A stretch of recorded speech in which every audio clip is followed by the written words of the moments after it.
Assalamualaikum warahmatullahi wabarakatuh. Bismillahirrahmanirrahim. Alhamdulillahi rabbil alamin. Wassalatu wassalam ala ashrafil anbiya'i wal mursalin, Sayyidina wa maulana Muhammadin wa ala alihi wa sahbihi ajma'in. Wala hawla wala quwwata illa billahil aliyyil azim. Alhamdulillah, bersyukur kita kepada Allah Subhanahu wa taala dengan limpah rahim dan kasih sayangnya, sekali lagi kita dapat bertemu bagi meneruskan pengajian kita daripada kitab At-Tafsir Al-Jalalain, daripada surah Ibrahim.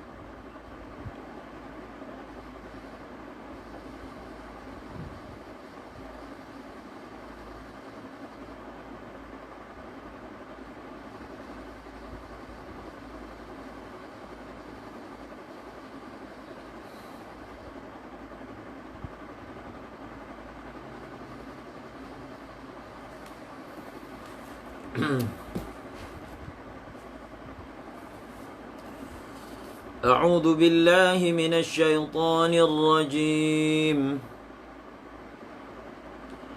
الله الذي له ما في السماوات وما في الأرض وويل للكافرين من عذاب شديد. الذين يستحبون الحياة الدنيا على الآخرة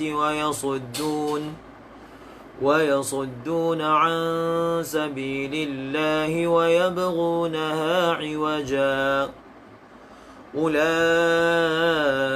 في ضلال بعيد. وما أرسلنا من رسول إلا بلسان قومه ليبين لهم فيضل الله من يشاء ويهدي من يشاء وهو العزيز الحكيم. لتخرج الناس من الظلمات إلى النور بإذن ربهم. Sampai di situ semalam. Bi'izni rabbihim dengan makna bi'amri rabbihim. Bi'izni rabbihim dengan makna bi'amri rabbihim.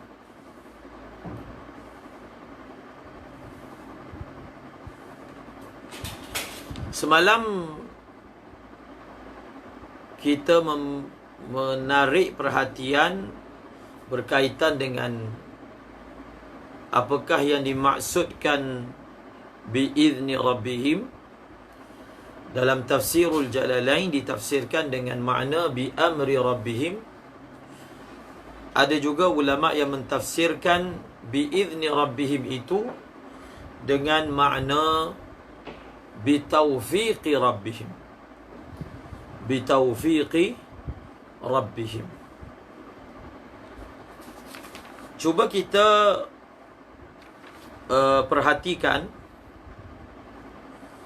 apakah yang ditafsirkan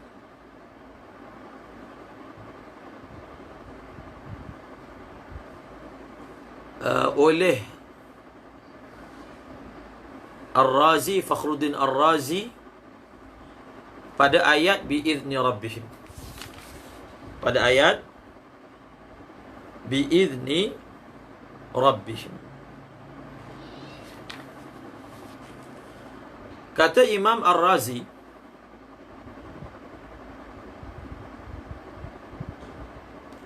maksud daripada ayat ini adalah seorang rasul tidak mungkin dan tidak boleh mengeluarkan manusia daripada kegelapan kepada cahaya, melainkan dengan izin Tuhan mereka. Yang dimaksudkan dengan izin di sini, immal amru wa immal ilmu wa immal masyiatu wal khalqu.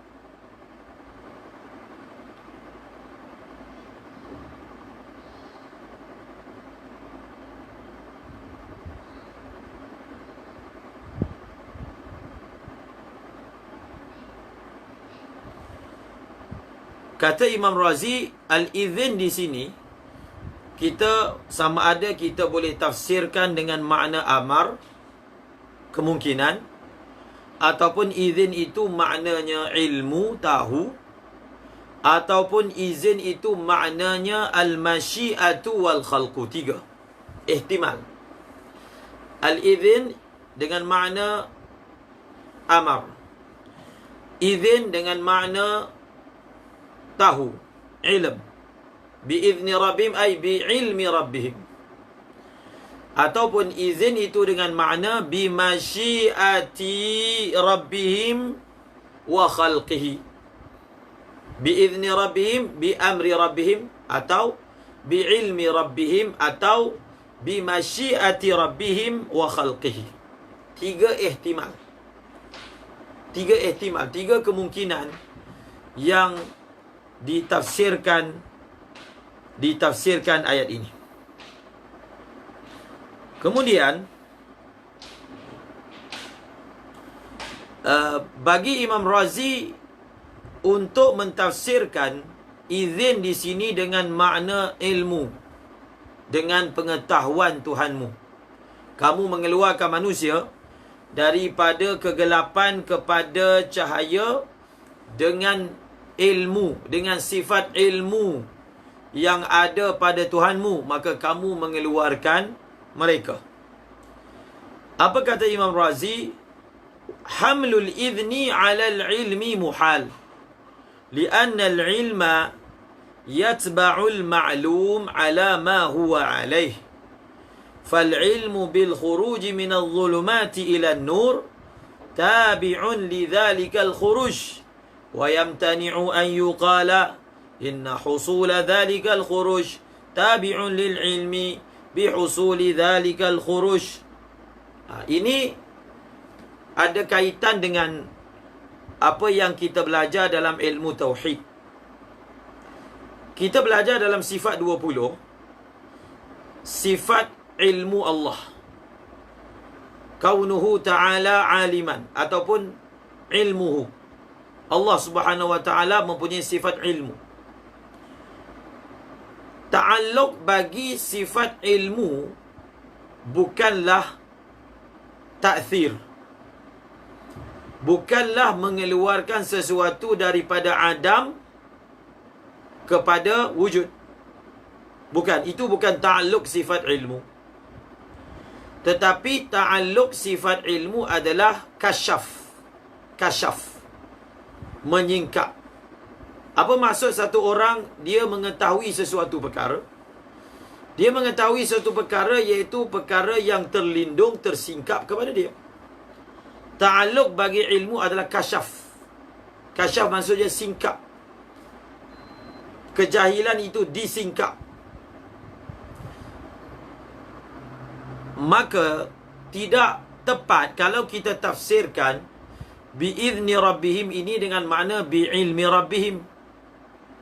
Kerana keluarnya manusia daripada zulumat kepada nur bukanlah natijah daripada ilmu Allah, bukanlah bertakluk dengannya ilmu Allah.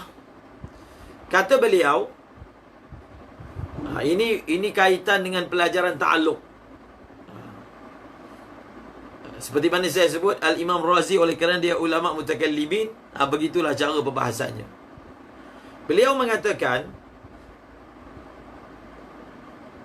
ilmu adalah tabi', maklum adalah matbu'. Ilmu adalah tabi', maklum adalah matbu'. Apa maksud ilmu? Mengetahui sesuatu perkara berdasarkan maklumat yang sebenarnya. Mengetahui satu perkara berdasarkan maklumat sebenarnya. Maka keadaan kamu mengeluarkan manusia daripada gelap kepada cahaya ini bukanlah kesan daripada ilmu Allah. Bukan. Bukanlah disebabkan ilmu Allah. Ini perkara yang kita jelaskan semasa pelajaran tauhid. Mengetahuinya Allah Subhanahu wa taala bahawasanya manusia itu akan mati dalam keadaan kufur, bukanlah maknanya pengetahuan itulah yang menyebabkan orang itu kufur. Kerana ta'alluq ilmu, sifat ilmu ta'alluqnya bukan memberi kesan. Itu adalah ta'alluq sifat qudrah. Itu adalah ta'alluq sifat iradah. Sifat iradah. Sifat iradah apabila berkehendak Allah pada satu perkara, maka benda tu pasti akan berlaku. Tidak boleh takhalluf dipanggil. Tak boleh. Allah berkehendak dengan satu perkara, tapi perkara tu tak berlaku. Tak boleh. Tak mungkin. Sebab itu, antara perbahasan dalam ilmu tauhid, apakah perbezaan antara iradatullah dengan ridha Allah. Iradatullah dengan ridha Allah. Berkehendak Allah satu perkara dengan terjemahan daripada perkataan iradah.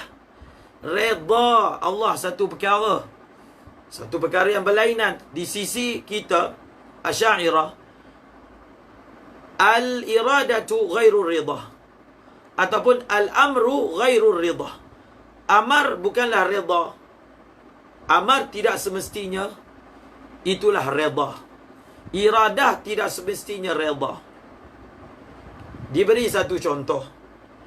Allah beriradah bahawasanya Abu Lahab itu kafir, tetapi Allah tidak redha dia kafir. Wala yarda li'ibadihi al-kufr. Allah tidak redha bagi hambanya itu kafir, kufur. Perbahasan apakah beza iradah dengan redha, ataupun apakah beza perintah dengan redha, mengeluarkan kita daripada kekusutan yang terbelit di dalamnya oleh Mu'tazilah. Mu'tazilah dia terbelit. Dia terbelit dengan perkara ini, maka cara dia nak keluarkan daripada perkara ini, maka mereka telah mengambil satu jalan.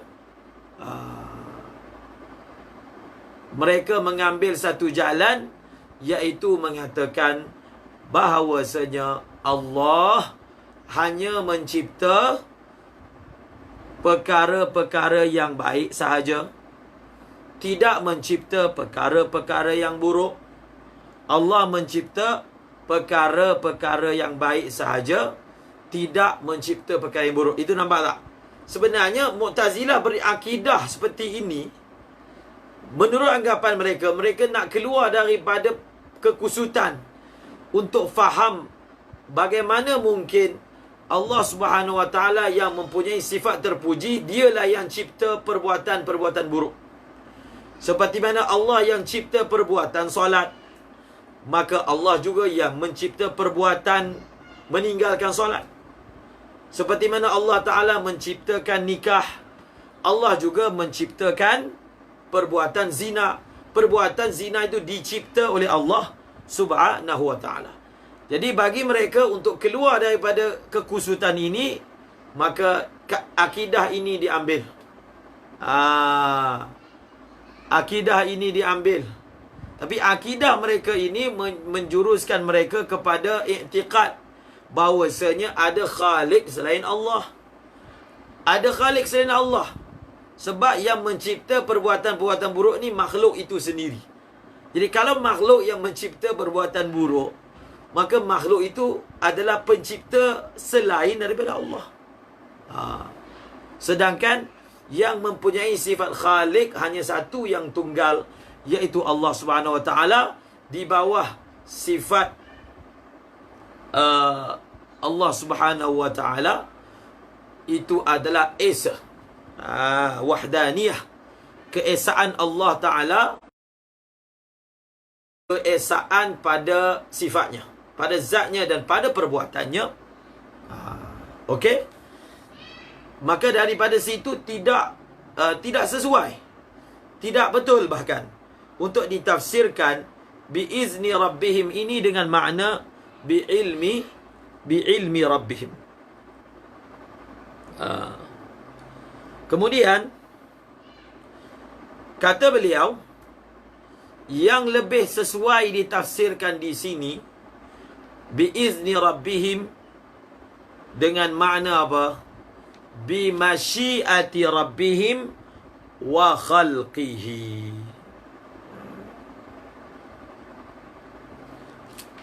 Nampak tak? Bi masyiati rabbihim wa khalqihi, dengan izin Tuhan mereka, dengan makna dengan kehendak dan juga dengan penciptaan Tuhan mereka. Maka ia menunjukkan bahawasanya satu orang rasul, dia tak boleh nak keluarkan manusia daripada gelap kepada cahaya, melainkan dengan kehendak Allah, dengan masyiatullah. Masyiatullah maka disusuli dengan khalqullah. Bila Allah berkehendak, maka dia diterbitkan dengan sifat af'al. Sifat af'al itu adalah sifat mencipta Allah Subhanahu Wa Taala. Maka ia menunjukkan bahawasanya kalau Allah berkehendak, maka manusia akan gelap kepada cahaya. Kalau Allah Ta'ala tidak berkehendak, maka manusia tidak akan keluar daripada gelap dan cahaya. Sekaligus ini menjadi dalil bagi Asy'ariyah bahawasanya semua perkara adalah dicipta oleh Allah. Di situ istimbat yang ingin dikeluarkan oleh Al-Imam Ar-Razi berdasarkan istimbat ulama Asy'ariyah, mengatakan daripada ayat ini menjadi dalil kepada Asy'ariyah, rad kepada Mu'tazilah. Dalil kepada perkara apa?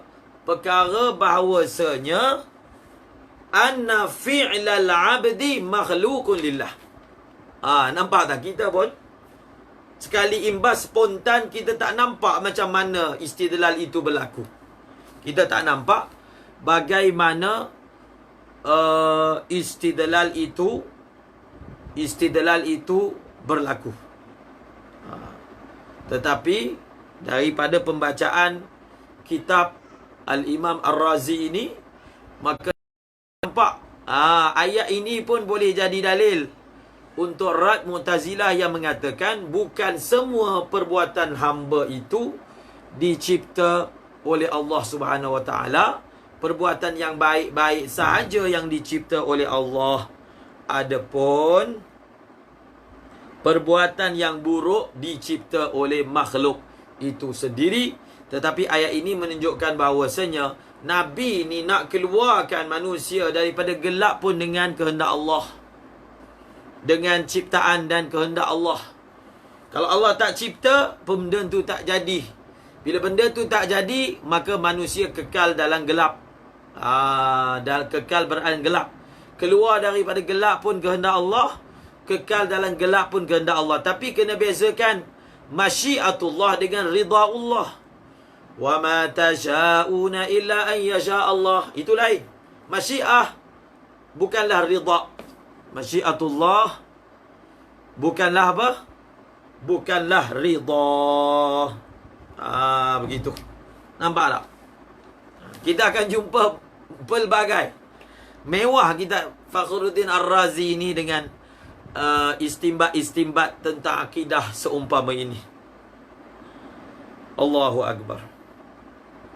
Litukhrijan nasa minadh-dhulumati ila an-nuri bi'izni rabbihim بإذن ربهم إلى صراط العزيز الحميد إلى صراط العزيز الحميد.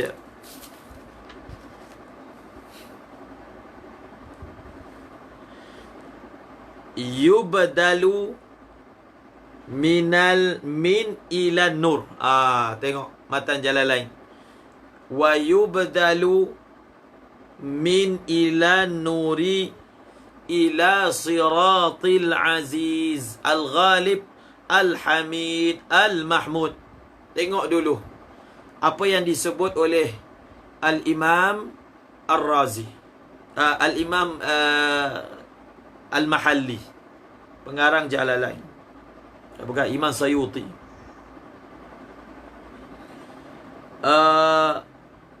I'rab dulu, tengok dulu i'rab. Dibadalkan daripada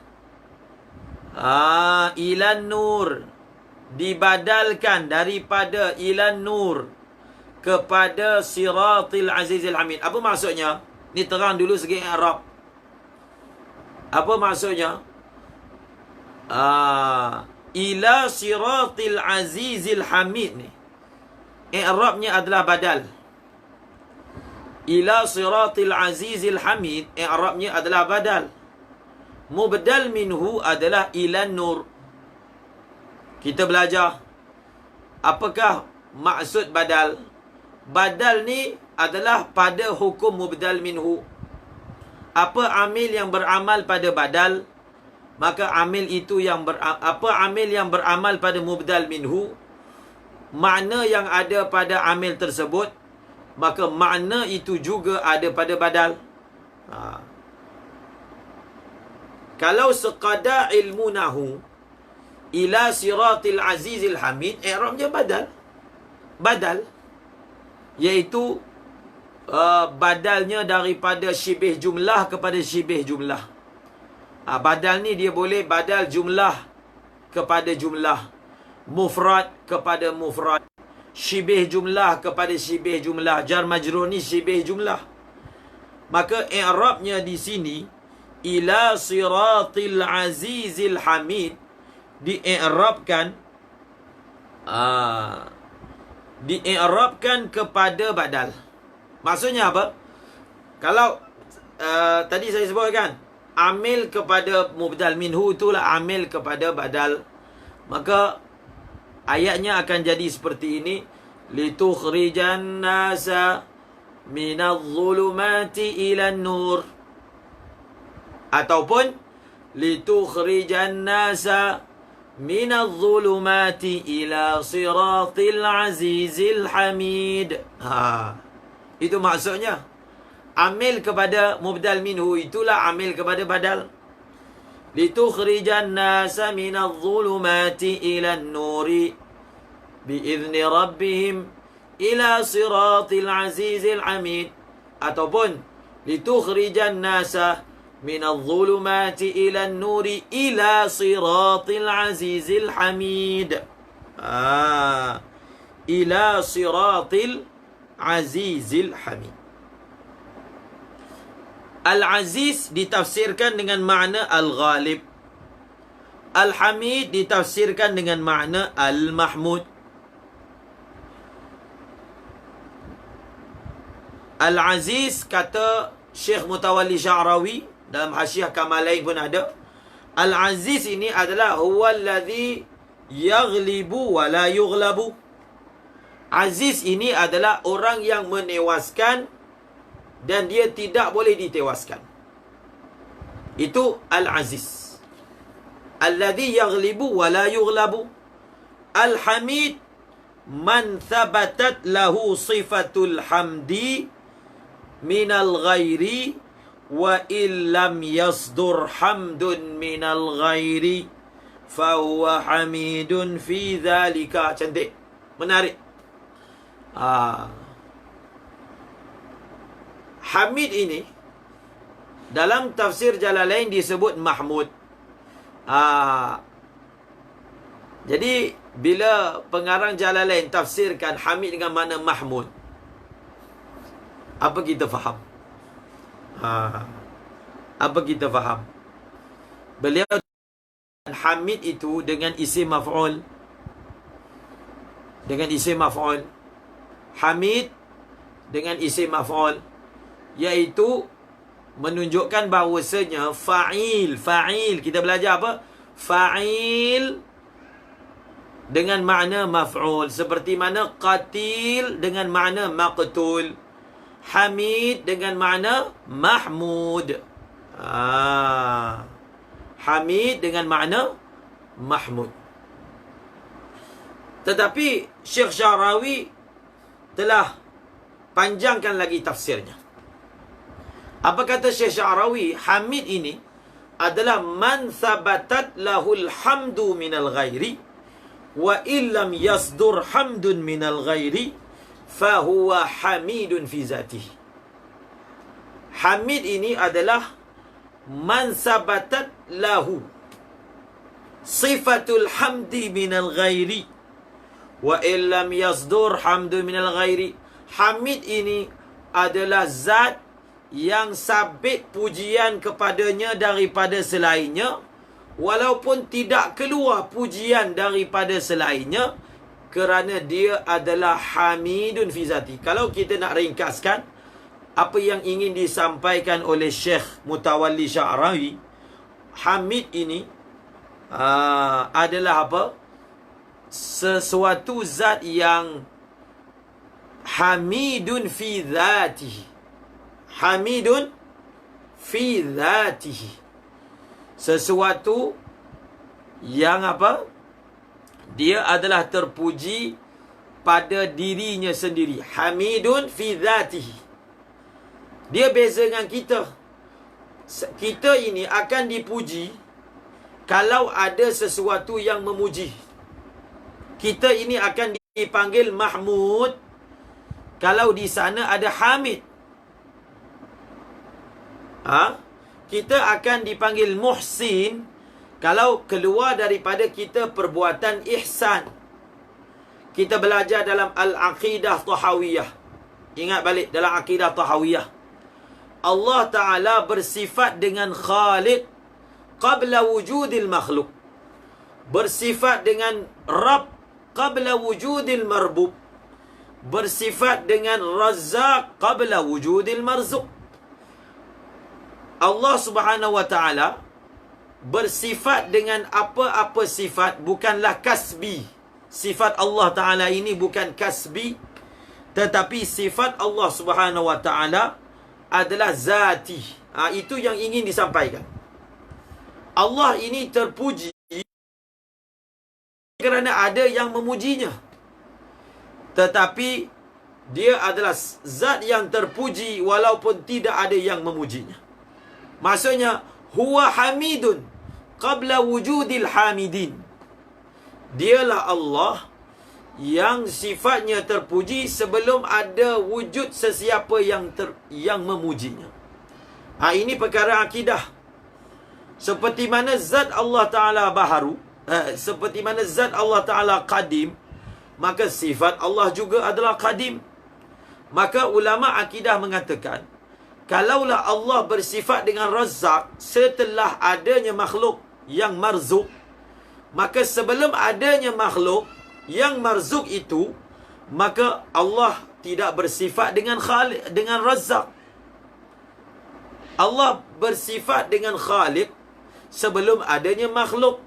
Kalaulah dia memperolehi sifat Khaliq selepas adanya makhluk, maka sifat Khaliq ini sifat yang baharu, sifat Razzaq sifat yang baharu, sifat Hamid sifat yang baharu.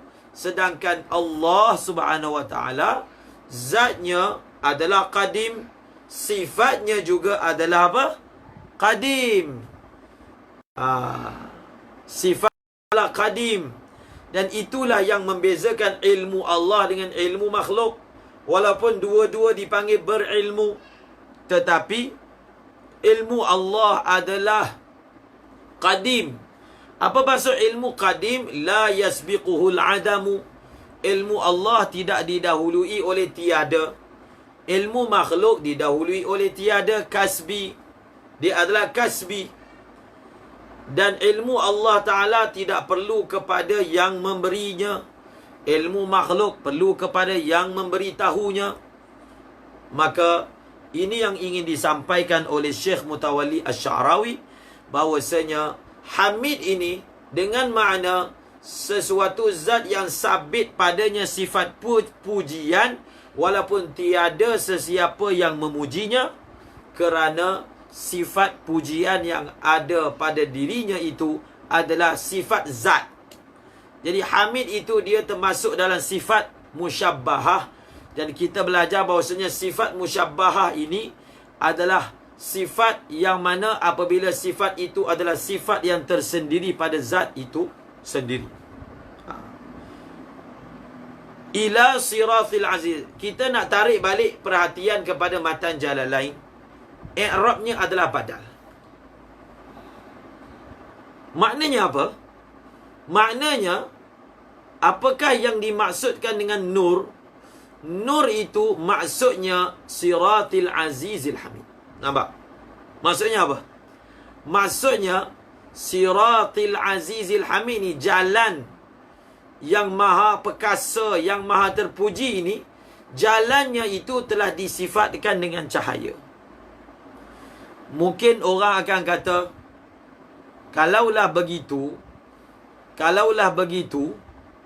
maka tak perlulah kepada mubdal minhu. Tak perlu kepada mubdal minhu.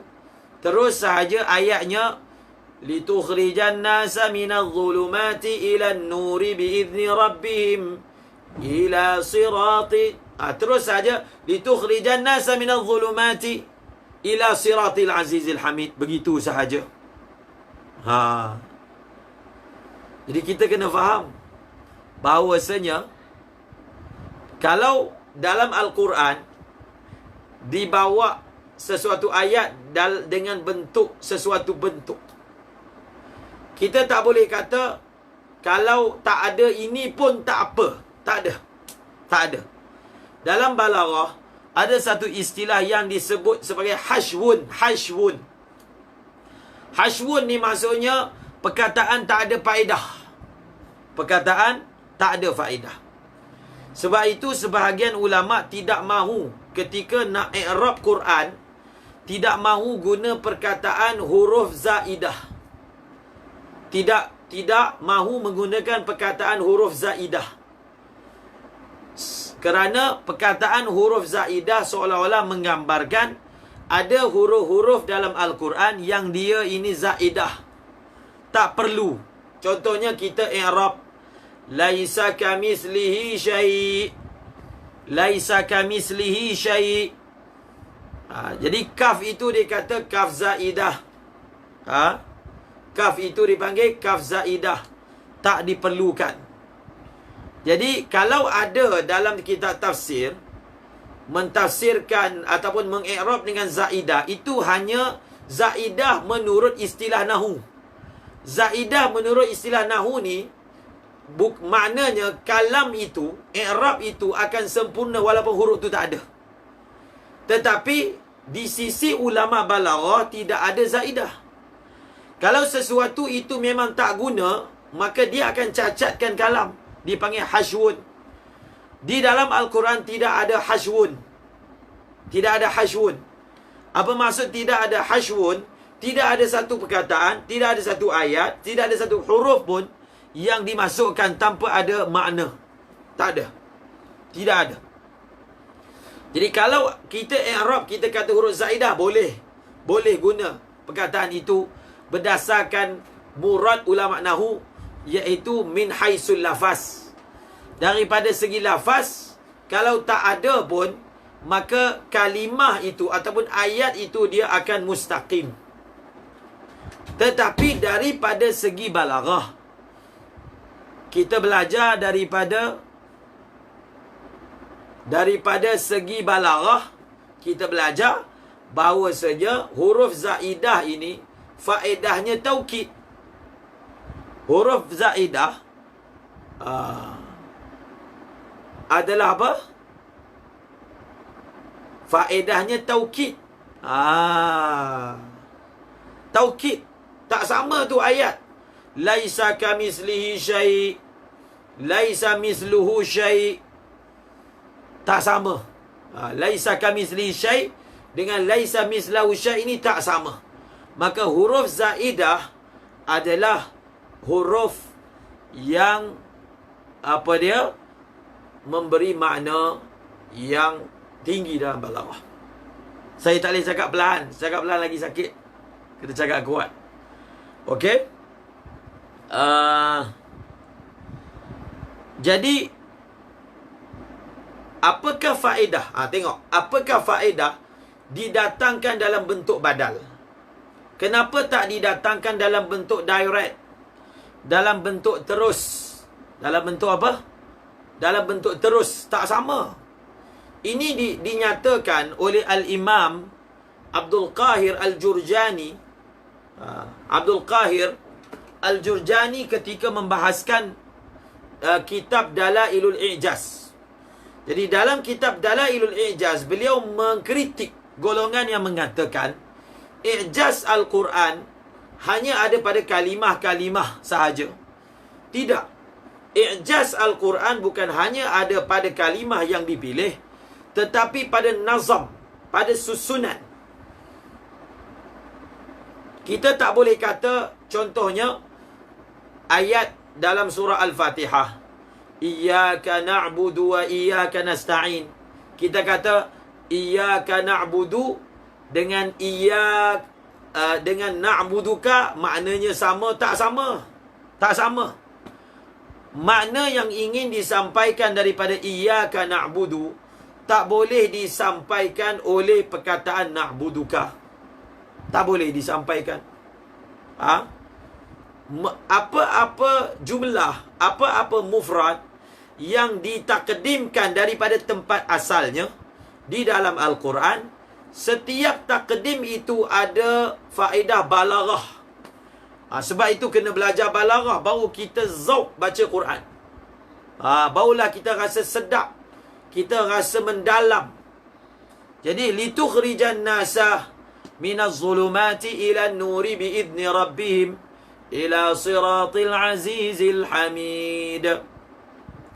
Faedahnya, kalau ayat ini hanya terus diterangkan litukhrijan nasa minaz zulumati ila siratil azizil hamid, maka hilanglah maklumat yang ingin disampaikan bahawasanya ibarat jalan Allah ini ibaratnya adalah cahaya. Semalam kan kita ada sebut, berkaitan dengan tamsil, menerangkan sesuatu yang abstrak dalam bentuk konkret. Sebenarnya faedah kepada mukhatab lebih memberi kesan berbanding kalau kita terangkan secara direct. Jadi kalaulah ayat ini terus sahaja diterangkan ila siratil azizil hamid misalnya, maka akan hilanglah faedah yang dinyatakan tadi. Dan dia akan hilang muqabalah minaz zulumat ila nur. Jadi zulumat dipanggil kaedahnya tu'raful asya'u bi'adadadiha. Jadi bila ada sebut zulumat dan kita sebut pula selepas itu cahaya, baru dia punya makna tu naik. Baru maknanya naik daripada kegelapan kepada cahaya, nampak? Baru dia ada muqabalah. Syah Waliullah Dahlawi menyebut antara uslub Al-Quran adalah apabila disebut golongan-golongan buruk, misalnya akan disusuli sebut golongan yang baik. Ataupun bila disebut golongan yang baik, disusuli sebut golongan buruk. Muqabalah macam tu dibawa. Jinas seperti itu dibawa. Bila disebut sifat-sifat dikeji, akan disebut sifat-sifat terpuji. Bila disebut perbuatan yang bawa kepada syurga, akan bawa perbuatan kepada neraka. Maka tanpa membuat seperti ini, maka akan hilanglah muqabalah itu. makna tu tak naik. Maka litukhrijan nasa minaz zulumat ilan nur. Nampak? Ilan nur. Barulah dia, bila dua benda tu diletakkan kat depan, barulah nampak buruknya gelap. Buruknya busuk tak akan zahir kalau tak ada bau wangi. Manisnya manis tak akan zahir kalau tak ada benda pahit. Begitu juga ketika penyampaian, kita akan sebut dua belah pihak. Dua-dua sebut. Bila disebut dua-dua, maka dia akan tonjolkan. Kalau buruk tu, dia akan nampak buruk tu sebab bila dibandingkan dengan baik. Baik tu akan nampak naik dia punya makna baik itu bila dibandingkan dengan buruk. Nampak tak? Itu balaghahnya. Okey, mungkin akan berkata, tak apalah kalau macam tu. Bagaimana pula kalau ayatnya litukhrijan nasa minaz zulumati ilan nur biizni rabbihim titik. Tak perlu dibawa badal. Tak perlu nak dibawa apa? Badal. Ila siratil azizil hamid. Tak perlu. Dalam uslub balaghah dan penuh dengan balaghah. Bahkan ini adalah uslub untuk naikkan percakapan. Dipanggil apa? Tadarruj. Tarakki. Dia cara penyampaian yang bagus ni, mula-mula kita simpan dulu. Kita datangkan hin dulu. Bila hin itu didatang, hin itu maksudnya isyarat. Bila isyarat didatangkan, maka pendengar akan ada rasa syauq. Maka selepas syauq sudah dipugar dalam hati, kemudian maklumat disampaikan lepas syauq itu datang. Maka jiwa akan rasa sedap. Maksudnya apa? Maksudnya jiwa akan tertanya-tanya, apakah yang dimaksudkan dengan cahaya tadi? Cahaya tu apa maksudnya? Nampak tak? Itu yang dipanggil cara kita nak sampaikan percakapan kepada manusia. Kita datangkan isyarat dulu. Kita akan sebut kemudian, tapi datangkan dulu isyarat supaya datang rasa syauq. Bila datang rasa syauq, dilontarkan, dimuntahkan, dihadiahkan, disuarakan dengan maklumat, kita rasa itu dipanggil uslub. Dipanggil tarakki, tadarruj. Ila minaz zulumati ila nur. Nur tu apa? Nak tahu ni. Nak tahu apa yang kata cahaya tu. Maka diberitahu ila siratil azizil hamid. Ila siratil azizil hamid. Nampak? Maka nampak dia punya rasa syauq dia. Sebenarnya, kalau saya nak bagi contoh yang sama, dekat dengan hati kita, surah Al-Fatihah. Ihdinas siratal mustaqim. Siratal ladhina. Ihdinas siratal mustaqim. Siratal ladhina. Cuba tengok. Apakah yang di-i'rabkan? Atau bayan ataupun badal? Atau bayan ataupun badal? Ila ihdinas siratal mustaqim. Tunjukkanlah kami ke jalan yang lurus. Maka jiwa akan tanya, jalan yang lurus tu jalan apa? Nak tahu ni. Jalan orang-orang yang sekian. Nampak? Kalau ayatnya ihdinas siratal ladzina an'am, dia tak sama dia punya waqa'. Dia punya hantaran ke dalam hati tak sama dengan kalau diterangkan dulu ihdinas siratal mustaqim siratal ladzina an'amta alaihim. Itu dia punya faedah dia. Maka biizni rabbihim ila siratil azizil hamid.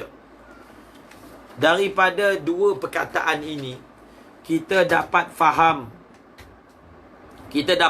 apa dia? Kita dapat faham bahawasanya agama ini satu, dia adalah cahaya. Yang dibawa oleh Nabi ni, pertama dia benda cahaya. Bila benda cahaya, maka dia akan memberi kepada kita perbezaan antara hak dan batil, mudarat dan manfaat. Dan yang kedua, agama ini disifatkan sebagai sirat. Wa anna hadha sirati mustaqiman ihdinas sirat qul hadhihi sabili. Sama ada digunakan perkataan sirat ataupun digunakan perkataan sabil. Maka agama ini adalah jalan. Bila sebut jalan, jalan ni apa dia jalan? Jalan ni bukan maksud jalan ni wasilah. Dia ada tempat tujuannya. Maka agama ini dia akan bawa kita kepada Allah, kepada redha Allah. Dia akan bawa kita kepada wa ma khalaqtul jinna wal insa illa liya'budun. Dia akan bawa kepada Allah. Itu sebenarnya ghayah yang paling ghayah. Maka agama disifatkan sebagai jalan. Dalam ayat yang lain, agama ini disifatkan sebagai jalan yang lurus. Nampak? Jalan yang ada cahaya. Jalan tu pula lurus. Ada dua jalan. Satu jalan dia kena kona, pening. Dan bila jalan tu bengkok-bengkok, dia lagi lambat sampai daripada jalan yang lurus. Betul tak? Sebenarnya, contohnya kan jalan macam ni. Kalau dia terus pintas, kan dia lagi dekat. Berbanding kalau dia berbelit-belit. Maka agama ini jalannya adalah lurus. Adapun selain daripada agama, jalan yang berbelit-belit, lurus. Jalan lurus, bercahaya. Maka bila sebut jalan, bila kita sebut jalan, maka kena ada yang pandu kita berjalan di atas jalan tersebut. Yang pandu kita adalah Nabi. Yang pandu kita adalah Al-Quran. Bukan jalan, ada jalan tak reti nak berjalan atas jalan tu tak guna juga. Sebab itu, tahu jalan tapi tak tahu nak berjalan atas jalan pun tak guna. Sebab itu, kita perlukan Nabi. Kita tidak memadai hanya ada agama, tetapi tak hanya ada kitab, tapi tak ada yang memandu bagaimana nak guna kitab itu. Yang memandu kita menggunakan kitab itu adalah Nabi dan juga para ulama. Yang memandu kita adalah Nabi dan juga para ulama. Dan akhir sekali sebagai penutup, jalan ini telah disifatkan sebagai jalan zat yang maha perkasa dan jalan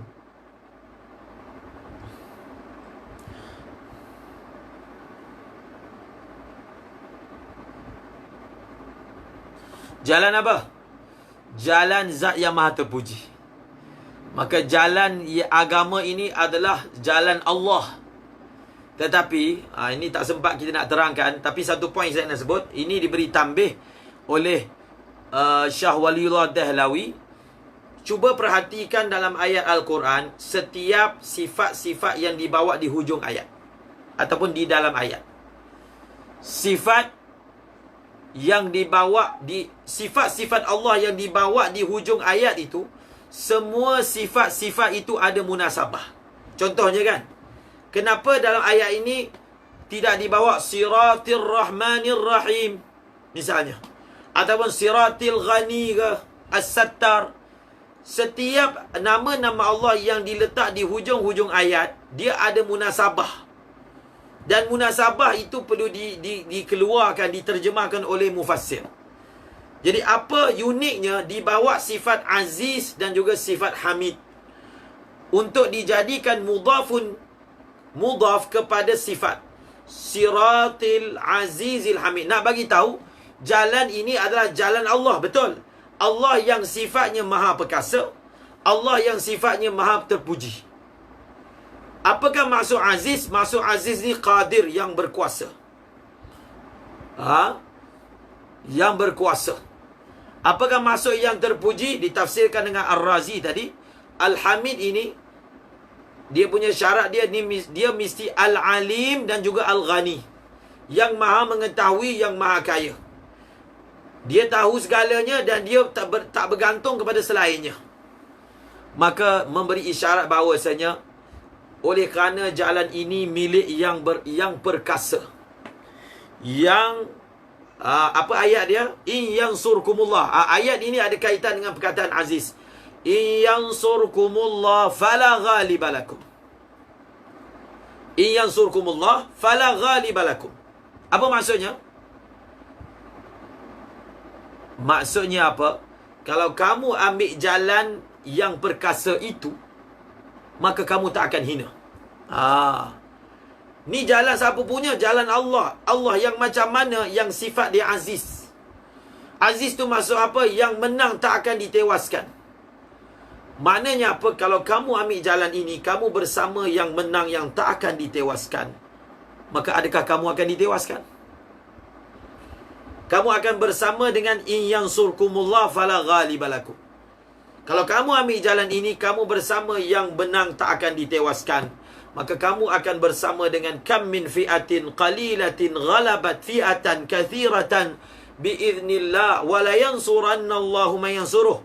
Nak dapat bantuan Allah, kena bantu Allah. Wa la yansurannallahu man yansuruh. Bila Allah bantu, in yansurkumullah fala ghaliba lakum. Apa maksud bantu Allah? Bantu agama Allah. 3 ayat ni ada kesinambungan.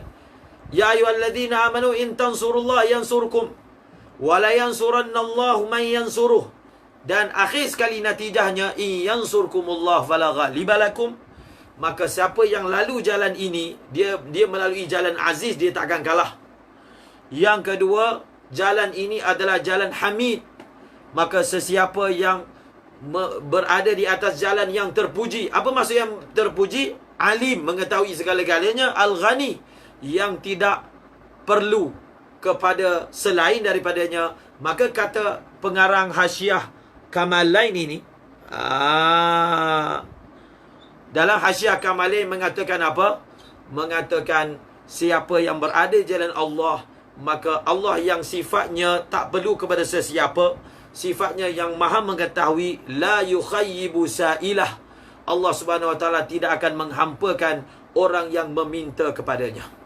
Dan poin yang terakhir saya nak sebut, apa beza siratal ladzina an'amta alaihim ghairil maghdubi alaihim dengan siratal azizil hamid? Kalau siratal ladzina an'amta alaihim adalah idafat, dia adalah idafat.